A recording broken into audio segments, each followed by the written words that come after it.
Binitirya ni Senator Miriam Defensor Santiago ang kahinaan daw ng kanyang mga katunggali nung nangampanya siya sa University of Santo Tomas kanina.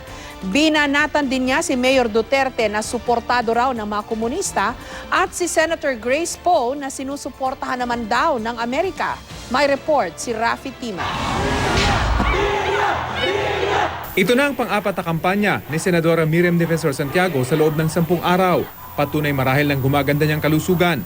At sa harap ng mga estudyante ng University of Santo Tomas, kinwestiyon ng senador ang kakayahan ng kanyang mga katunggali.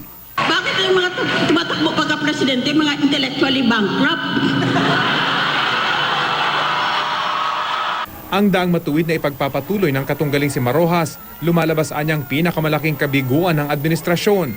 Pinangakuan tayo ng matuwid na daan.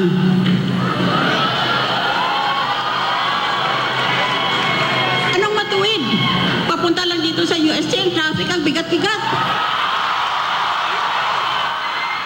Binanatan din si Davao City Mayor Rodrigo Duterte na kandidato raw ng New People's Army. Idinamay pa si Senadora Grace Poe na suportado naman umano ng mga Amerikano. You got a communist NPA supported candidate and you got a allegedly CIA finance candidate.